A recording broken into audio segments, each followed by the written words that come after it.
मेरे प्यारे देशवासियों, नमस्कार। आप सब लॉकडाउन में इस मन की बात को सुन रहे हैं। इस मन की बात के लिए आने वाले सुझाव, फोन कॉल की संख्या सामान्य रूप से कई गुना ज्यादा है। कई सारे विषयों को अपने अंदर समेट आपकी यह मन की बातें मेरे तक पहुंची हैं।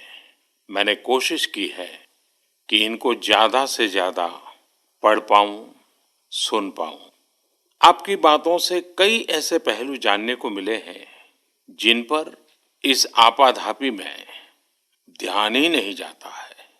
मेरा मन करता है कि युद्ध के बीच हो रही इस मन की बात में उन्हीं कुछ पहलुओं को आप सभी देशवासियों के साथ बांटूं। साथियों, भारत की कोरोना के खिलाफ लड़ाई सही मायने में पीपल ड्रिवन है। भारत में कोरोना के खिलाफ लड़ाई जनता लड़ रही है, आप लड़ रहे हैं।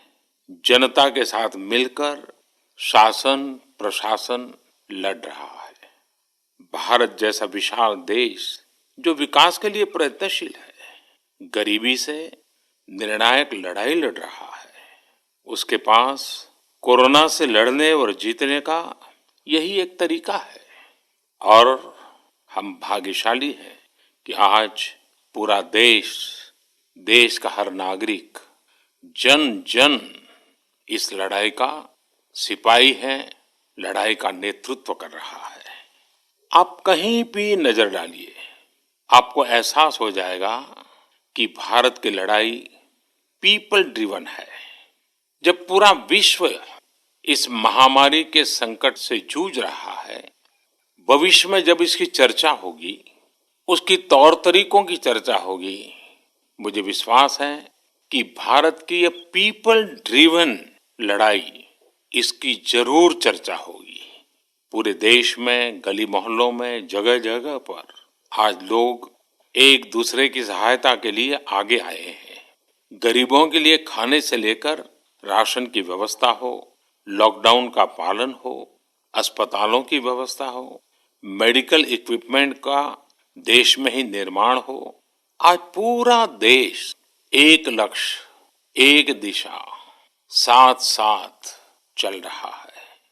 ताली, थाली, दिया, मोमबत्ती, इन सारी चीजों ने जो भावनाओं को जन्म दिया, जिस जज्बे से देशवासियों ने कुछ न कुछ करने की ठान ली, हर किसी को इन बातों ने प्रेरित किया है। शहर हो या गांव, ऐसा लग रहा है जैसे देश में एक बहुत बड़ा महायज्ञ चल रहा है, जिसमें हर कोई अपना योगदान देने के लिए आतुर है। हमारे किसान भाई बहनों को ही देखिए, एक तरफ वो इस महामारी के बीच अपने खेतों में दिन रात मेहनत कर रहे हैं और इस बात की भी चिंता कर रहे हैं कि देश में कोई भी भूखा न सोए। हर कोई अपने सामर्थ्य के हिसाब से इस लड़ाई को लड़ रहा है। कोई किराया माफ कर रहा है, तो कोई अपनी पूरी पेंशन या पुरस्कार में मिली राशि को पीएम केयर्स में जमा करा रहा है। कोई खेत की सारी सब्जियां दान दे रहा है, तो कोई हर रोज सैकड़ों गरीबों को मुफ्त भोजन करा रहा है। कोई मास्क बना रहा है। कहीं हमारे मजदूर भाई बहन क्वारंटीन में रहते हुए जिस स्कूल में रह रहे हैं, उसकी रंगाई पुताई कर रहे हैं। साथियों, दूसरों की मदद के लिए आपके भीतर हृदय के किसी कोने में जो ये उमड़ता घुमड़ता भाव है ना, वही कोरोना के खिलाफ भारत की इस लड़ाई को ताकत दे रहा है। वही इस लड़ाई को सच्चे मायने में पीपल ड्रिवन बना रहा है। और हमने देखा है पिछले कुछ साल में हमारे देश में यह मिजाज बना है, निरंतर मजबूत होता रहा है। चाहे करोड़ों लोगों का गैस सब्सिडी छोड़ना हो, लाखों सीनियर सिटीजन का रेलवे सब्सिडी छोड़ना हो, स्वच्छ भारत अभियान का नेतृत्व लेना हो, टॉयलेट बनाने हो, अनगिनत बातें ऐसी है। इन सारी बातों से पता चलता है हम सबको एक मन, एक मजबूत धागे से पिरो दिया है। एक होकर देश के लिए कुछ करने की प्रेरणा दी है। मेरे प्यारे देशवासियों, मैं पूरी नम्रता पूर्वक, बहुत ही आदर के साथ आज 130 करोड़ देशवासियों की इस भावना को सर झुका करके नमन करता हूं। आप अपनी भावना के अनुरूप देश के लिए अपनी रुचि के हिसाब से अपने समय के अनुसार कुछ कर सके, इसके लिए सरकार ने एक डिजिटल प्लेटफॉर्म भी तैयार किया है। ये प्लेटफॉर्म है covidwarriors.gov.in। मैं दोबारा बोलता हूं, covidwarriors.gov.in। सरकार ने इस प्लेटफॉर्म के माध्यम से तमाम सामाजिक संस्थाओं के वॉलेंटियर्स, सिविल सोसाइटी के प्रतिनिधि और स्थानीय प्रशासन को एक दूसरे से जोड़ दिया है। बहुत ही कम समय में इस पोर्टल से 1.25 करोड़ लोग जुड़ चुके हैं। इनमें डॉक्टर, नर्सिस से लेकर हमारी आशा, एएनएम बहनें, हमारे एनसीसी, एनएसएस के साथी, अलग अलग फील्ड के तमाम प्रोफेशनल्स, उन्होंने इस प्लेटफॉर्म को अपना प्लेटफॉर्म बना लिया है। ये लोग स्थानीय स्तर पर क्राइसिस मैनेजमेंट प्लान बनाने वालों में और उसकी पूर्ति में भी बहुत मदद कर रहे हैं। आप भी covidwarriors.gov.in से जुड़कर देश की सेवा कर सकते हैं, कोविड वॉरियर बन सकते हैं। साथियों, हर मुश्किल हालात, हर लड़ाई कुछ न कुछ सबक देती है, कुछ न कुछ सिखा करके जाती है, सीख देती है, कुछ संभावनाओं के मार्ग बनाती है और कुछ नई मंजिलों की दिशा भी देती है। इस परिस्थिति में आप सब देशवासियों ने जो संकल्प शक्ति दिखाई है, उससे भारत में एक नए बदलाव की शुरुआत भी हुई है। हमारे बिजनेस, हमारे दफ्तर, हमारे शिक्षण संस्थान, हमारा मेडिकल सेक्टर, हर कोई तेजी से नए तकनीकी बदलावों की तरफ भी बढ़ रहे हैं। टेक्नोलॉजी के फ्रंट पर तो वाकई ऐसा लग रहा है कि देश का हर इनोवेटर नई परिस्थितियों के मुताबिक कुछ न कुछ नया निर्माण कर रहा है। साथियों, देश जब एक टीम बनकर के काम करता है, तब क्या कुछ होता है, ये हम अनुभव कर रहे हैं। आज केंद्र सरकार हो, राज्य सरकार हो, इनका हर एक विभाग और संस्थान राहत के लिए मिलजुल करके पूरी स्पीड से काम कर रहे हैं। हमारे एविएशन सेक्टर में काम कर रहे लोग हों, रेलवे कर्मचारी हो, ये दिन रात मेहनत कर रहे हैं ताकि देशवासियों को कम से कम समस्या हो। आप में से शायद बहुत लोगों को मालूम होगा कि देश के हर हिस्से में दवाइयों को पहुंचाने के लिए लाइफलाइन उड़ान नाम से एक विशेष अभियान चल रहा है। हमारे इन साथियों ने इतने कम समय में देश के भीतर ही 3 लाख किलोमीटर की हवाई उड़ान भरी है और 500 टन से अधिक मेडिकल सामग्री देश के कोने कोने में आप तक पहुंचाया है। इसी तरह रेलवे के साथ ही लॉकडाउन में भी लगातार मेहनत कर रहे हैं ताकि देश के आम लोगों को जरूरी वस्तुओं की कमी ना हो। इस काम के लिए भारतीय रेलवे करीब करीब 60 से अधिक रेल मार्ग पर 100 से भी ज्यादा पार्सल ट्रेन चला रही है। इसी तरह दवाओं की आपूर्ति में हमारे डाक विभाग के लोग बहुत अहम भूमिका निभा रहे हैं। हमारे ये सभी साथी सच्चे अर्थ में कोरोना के वॉरियर ही हैं। साथियों, प्रधानमंत्री गरीब कल्याण पैकेज के तहत गरीबों के अकाउंट में पैसे सीधे ट्रांसफर किए जा रहे हैं। वृद्धावस्था पेंशन जारी की गई है। गरीबों को 3 महीने के मुफ्त गैस सिलेंडर, राशन जैसी सुविधाएं भी दी जा रही हैं। इन सब कामों में सरकार के अलग अलग विभागों के लोग, बैंकिंग सेक्टर के लोग एक टीम की तरह दिन रात काम कर रहे हैं और मैं हमारे देश के राज्य सरकारों की भी इस बात के लिए प्रशंसा करूंगा कि वो इस महामारी से निपटने में बहुत सक्रिय भूमिका निभा रही है। स्थानीय प्रशासन, राज्य सरकारें जो जिम्मेदारी निभा रही हैं, उसकी कोरोना के खिलाफ लड़ाई में बहुत बड़ी भूमिका है। उनका ये परिश्रम बहुत प्रशंसनीय है। मेरे प्यारे देशवासियों, देश भर से स्वास्थ्य सेवाओं से जुड़े लोगों ने अभी हाल ही में जो अध्यादेश लाया गया है, उस पर अपना संतोष व्यक्त किया है। इस अध्यादेश में कोरोना वॉरियर्स के साथ हिंसा, उत्पीड़न और उन्हें किसी रूप में चोट पहुंचाने वालों के खिलाफ बेहद सख्त सजा का प्रावधान किया गया है। हमारे doctor, nurses, paramedical staff, community health workers और ऐसे सभी लोग जो देश को कोरोना मुक्त बनाने में दिन रात जुटे हुए हैं, उनकी रक्षा करने के लिए ये कदम बहुत जरूरी था। मेरे प्यारे देशवासियों, हम सब अनुभव कर रहे हैं कि महामारी के खिलाफ इस लड़ाई के दौरान हमें अपने जीवन को, समाज को, हमारे आसपास हो रही घटनाओं को एक फ्रेश नजरिए से देखने का अवसर भी मिला है। समाज के नजरिए में भी व्यापक बदलाव आया है।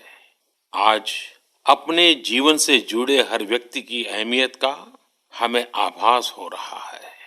हमारे घर में काम करने वाले लोग हो, हमारी जरूरतों को पूरा करने के लिए काम करने वाले हमारे सामान्य कामगार हो, पड़ोस की दुकानों में काम करने वाले लोग हो, इन सब की कितनी बड़ी भूमिका है, हमें ये अनुभव हो रहा है।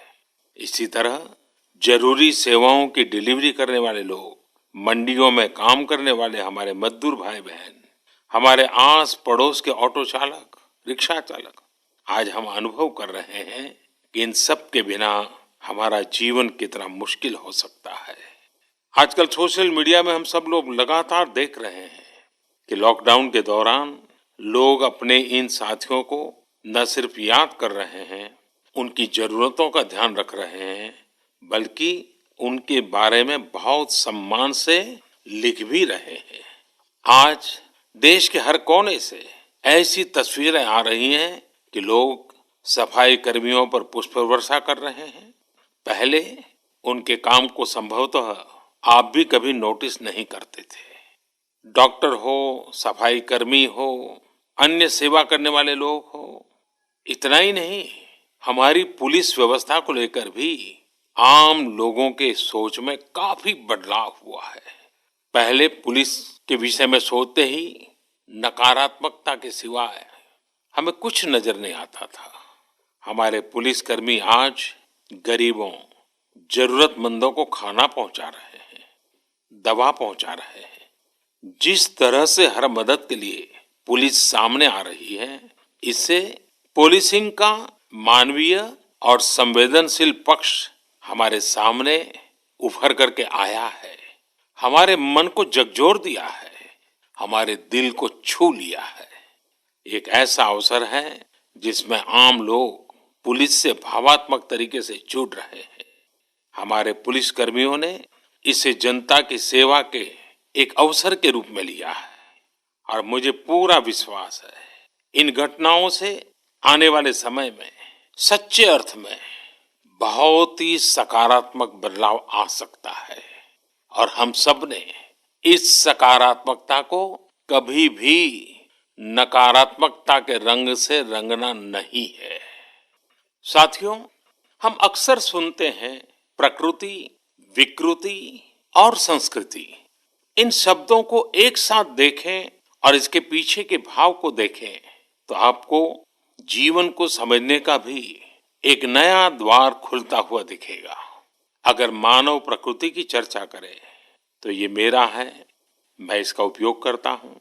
इसको और इस भावना को बहुत स्वाभाविक माना जाता है, किसी को इसमें कोई ऐतराज नहीं होता। इसे हम प्रकृति कह सकते हैं। लेकिन जो मेरा नहीं है, जिस पर मेरा हक नहीं है, उसे मैं दूसरे से छीन लेता हूँ, उसे छीनकर उपयोग में लाता हूं तो हम इसे विकृति कह सकते हैं। इन दोनों से परे, प्रकृति और विकृति से ऊपर जब कोई संस्कारित मन सोचता है या व्यवहार करता है तो हमें संस्कृति नजर आती है। जब कोई अपने हक की चीज, अपनी मेहनत से कमाई चीज, अपने लिए जरूरी चीज कम हो या अधिक, इसकी परवाह किए बिना किसी व्यक्ति की जरूरत को देखते हुए खुद की चिंता छोड़कर अपने हक के हिस्से को बांट करके किसी दूसरे की जरूरत पूरी करता है, वही तो संस्कृति है। साथियों, जब कसौटी का काल होता है तब इन गुणों का परीक्षण होता है। आपने पिछले दिनों देखा होगा कि भारत ने अपने संस्कारों के अनुरूप, हमारी सोच के अनुरूप, हमारी संस्कृति का निर्वहन करते हुए कुछ फैसले लिए। संकट की इस घड़ी में दुनिया के लिए भी, समृद्ध देशों के लिए भी दवाइयों का संकट बहुत ज्यादा रहा है। एक ऐसा समय है कि अगर भारत दुनिया को दवाइयां न भी दे तो कोई भारत को दोषी नहीं मानता। हर देश समझ रहा है कि भारत के लिए भी उसकी प्राथमिकता अपने नागरिकों का जीवन बचाना है। लेकिन साथियों, भारत ने प्रकृति विकृति की सोच से परे होकर फैसला लिया। भारत ने अपनी संस्कृति के अनुरूप फैसला लिया। हमने भारत की आवश्यकताओं के लिए जो करना था उसका प्रयास तो बढ़ाया ही, लेकिन दुनिया भर से आ रही मानवता की रक्षा की पुकार पर भी पूरा पूरा ध्यान दिया। हमने विश्व के हर जरूरतमंद तक दवाइयों को पहुंचाने का बीड़ा उठाया और मानवता के इस काम को करके दिखाया। आज जब मेरी अनेक देशों के राष्ट्राध्यक्षों से फोन पर बात होती है तो भारत की जनता का आभार जरूर व्यक्त करते हैं। जब वो लोग कहते हैं thank you India, thank you people of India, तो देश के लिए गर्व और बढ़ जाता है। इसी तरह इस समय दुनिया भर में भारत के आयुर्वेद और योग के महत्व को भी लोग बड़े विशिष्ट भाव से देख रहे हैं। सोशल मीडिया पर देखिए, हर तरफ इम्यूनिटी बढ़ाने के लिए किस तरह से भारत के आयुर्वेद और योग की चर्चा हो रही है। कोरोना की दृष्टि से आयुष मंत्रालय ने इम्यूनिटी बढ़ाने के लिए जो प्रोटोकॉल दिया था, मुझे विश्वास है कि आप लोग इसका प्रयोग जरूर कर रहे होंगे। गर्म पानी, काढ़ा और जो अन्य दिशा निर्देश आयुष मंत्रालय ने जारी किए हैं वो आप अपनी दिनचर्या में शामिल करेंगे तो आपको बहुत लाभ होगा।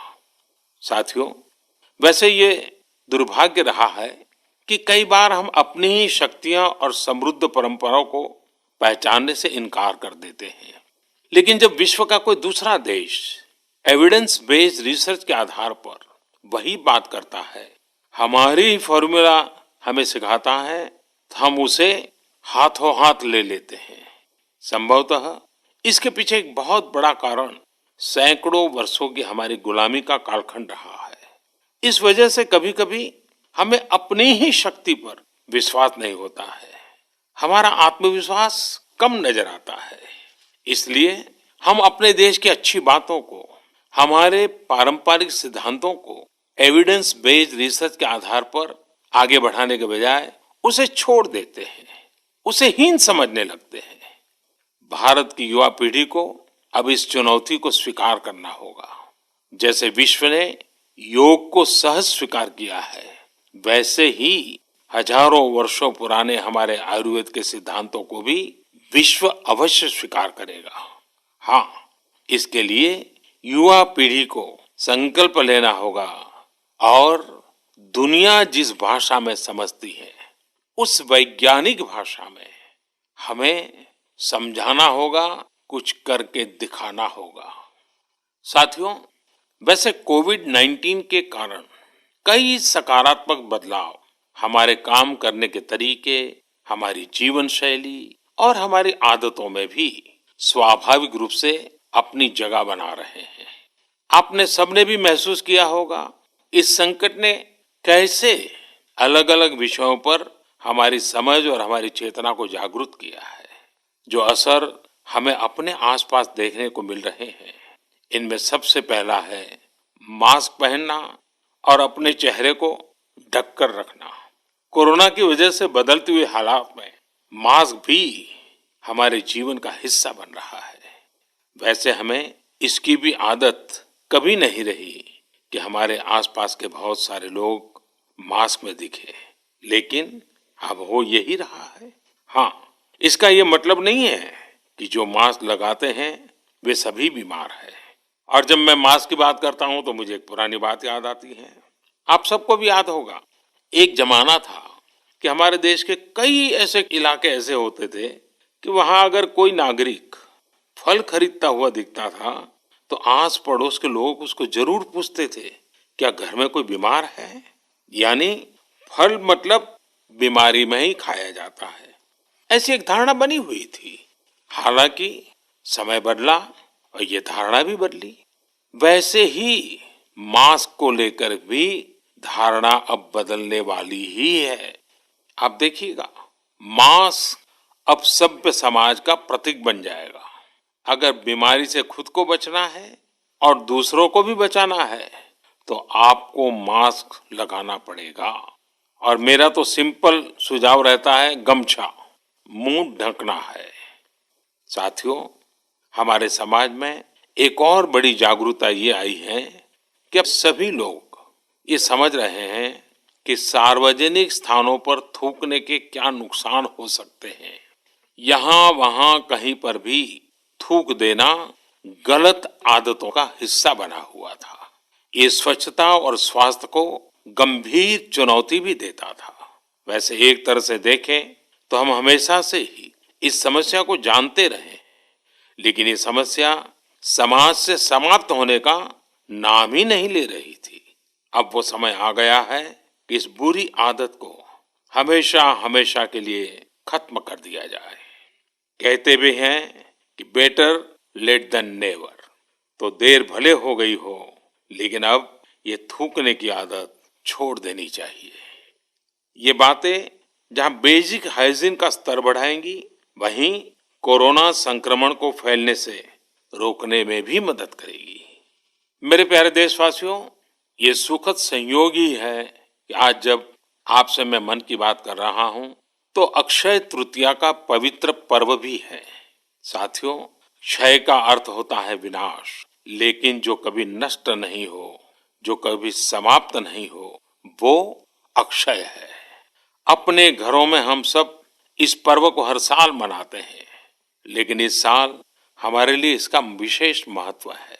आज के कठिन समय में यह एक ऐसा दिन है जो हमें याद दिलाता है कि हमारी आत्मा, हमारी भावना अक्षय है। यह दिन हमें याद दिलाता है कि चाहे कितनी भी कठिनाइयां रास्ता रोके, चाहे कितनी भी आपदाएं आए, चाहे कितनी भी बीमारियों का सामना करना पड़े, इनसे लड़ने और जूझने की मानवीय भावनाएं अक्षय है। माना जाता है कि यही वो दिन है जिस दिन भगवान श्री कृष्ण और भगवान सूर्यदेव के आशीर्वाद से पांडवों को अक्षय पात्र मिला था। अक्षय पात्र यानी एक ऐसा बर्तन जिसमें भोजन कभी समाप्त नहीं होता है। हमारे अन्नदाता किसान हर परिस्थिति में देश के लिए, हम सब के लिए इसी भावना से परिश्रम करते हैं। इन्हीं के परिश्रम से आज हम सब के लिए, गरीबों के लिए देश के पास अक्षय अन्न भंडार है। इस अक्षय तृतीया पर हमें अपने पर्यावरण, जंगल, नदियां और पूरे इकोसिस्टम के संरक्षण के बारे में भी सोचना चाहिए, जो हमारे जीवन में महत्वपूर्ण भूमिका निभाते हैं। अगर हम अक्षय रहना चाहते हैं तो हमें पहले यह सुनिश्चित करना होगा कि हमारी धरती अक्षय रहे। क्या आप जानते हैं कि अक्षय तृतीया का यह पर्व दान की शक्ति यानी पावर ऑफ गिविंग का भी एक अवसर होता है। हम हृदय की भावना से जो कुछ भी देते हैं, वास्तव में महत्व उसी का होता है। यह बात महत्वपूर्ण नहीं है कि हम क्या देते हैं और कितना देते हैं। संकट के इस दौर में हमारा छोटा सा प्रयास हमारे आसपास के बहुत से लोगों के लिए बहुत बड़ा संबल बन सकता है। साथियों, जैन परंपरा में भी यह बहुत पवित्र दिन है, क्योंकि पहले तीर्थंकर भगवान ऋषभदेव के जीवन का यह एक महत्वपूर्ण दिन रहा है। ऐसे में जैन समाज इसे एक पर्व के रूप में मनाता है और इसलिए ये समझना आसान है कि क्यों इस दिन को लोग किसी भी शुभ कार्य को प्रारंभ करना पसंद करते हैं। चूंकि आज कुछ नया शुरू करने का दिन है, तो ऐसे में क्या हम सब मिलकर अपने प्रयासों से अपनी धरती को अक्षय और अविनाशी बनाने का संकल्प ले सकते हैं? साथियों, आज भगवान बसवेश्वर जी की भी जयंती है। ये मेरा सौभाग्य रहा है कि मुझे भगवान बसवेश्वर की स्मृतियां और उनके संदेश से बार बार जुड़ने का, सीखने का अवसर मिला है। देश और दुनिया में भगवान बसवेश्वर के सभी अनुयायियों को उनकी जयंती पर बहुत बहुत शुभकामनाएं। साथियों, रमजान का भी पवित्र महीना शुरू हो चुका है। जब पिछली बार रमजान मनाया गया था, तो किसी ने सोचा भी नहीं था कि इस बार रमजान में इतनी बड़ी मुसीबतों का भी सामना करना पड़ेगा। लेकिन अब जब पूरे विश्व में ये मुसीबत आ ही गई है, तो हमारे सामने अवसर है इस रमजान को संयम, सद्भावना, संवेदनशीलता और सेवा भाव का प्रतीक बनाएं। इस बार हम पहले से ज्यादा इबादत करें, ताकि ईद आने से पहले दुनिया कोरोना से मुक्त हो जाए और हम पहले की तरह उमंग और उत्साह के साथ ईद मनाएं। मुझे विश्वास है कि रमजान के इन दिनों में स्थानीय प्रशासन के दिशा निर्देशों का पालन करते हुए कोरोना के खिलाफ चल रही इस लड़ाई को हम और मजबूत करेंगे। सड़कों पर, बाजारों में, मोहल्लों में फिजिकल डिस्टेंसिंग के नियमों का पालन अभी बहुत आवश्यक है। मैं आज उन सभी कम्युनिटी लीडर्स के प्रति भी आभार प्रकट करता हूं, जो 2 गज दूरी और घर से बाहर नहीं निकलने को लेकर लोगों को जागरूक कर रहे हैं। वाकई कोरोना ने इस बार भारत समेत दुनिया भर में त्योहारों को मनाने का स्वरूप ही बदल दिया है, रंग रूप बदल दिए हैं। अभी पिछले दिनों ही हमारे यहाँ भी बिहू, बैसाखी, पुथंडू, विशु, ओडिया न्यू ईयर ऐसे अनेक त्योहार आए। हमने देखा कि लोगों ने कैसे इन त्योहारों को घर में रहकर और बड़ी सादगी के साथ और समाज के प्रति शुभ चिंतन के साथ त्योहारों को मनाया। आमतौर पर वे इन त्योहारों को अपने दोस्तों और परिवारों के साथ पूरे उत्साह और उमंग के साथ मनाते थे, घर के बाहर निकलकर अपनी खुशी साझा करते थे। लेकिन इस बार हर किसी ने संयम बरता, लॉकडाउन के नियमों का पालन किया। हमने देखा है कि इस बार हमारे ईसाई दोस्तों ने ईस्टर भी घर पर ही मनाया है। अपने समाज, अपने देश के प्रति ये जिम्मेदारी निभाना आज की बहुत बड़ी जरूरत है। तभी हम कोरोना के फैलाव को रोक पाने में सफल होंगे, कोरोना जैसी वैश्विक महामारी को परास्त कर पाएंगे।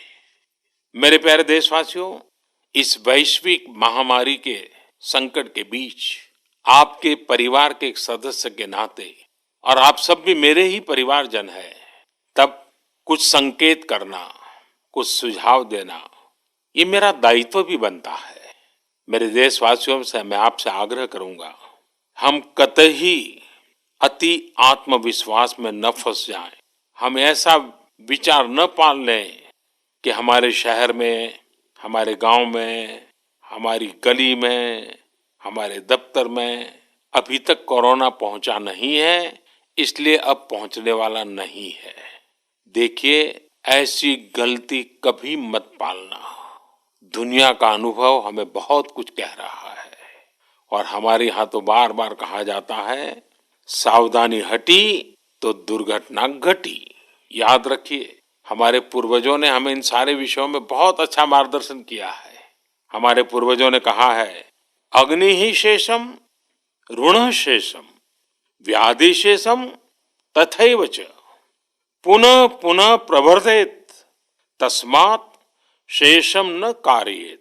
अर्थात हल्के में लेकर छोड़ दी गई आग, कर्ज और बीमारी मौका पाते ही दोबारा बढ़कर खतरनाक हो जाती है। इसलिए इनका पूरी तरह उपचार बहुत आवश्यक होता है। इसलिए अति उत्साह में स्थानीय स्तर पर कहीं पर भी कोई लापरवाही नहीं होनी चाहिए। इसका हमेशा हमेशा हमने ध्यान रखना ही होगा। और मैं फिर एक बार कहूंगा, 2 गज दूरी बनाए रखिए, खुद को स्वस्थ रखिए। 2 गज दूरी बहुत है जरूरी। आप सबके उत्तम स्वास्थ्य की कामना करते हुए मैं मेरी बात को समाप्त करता हूं।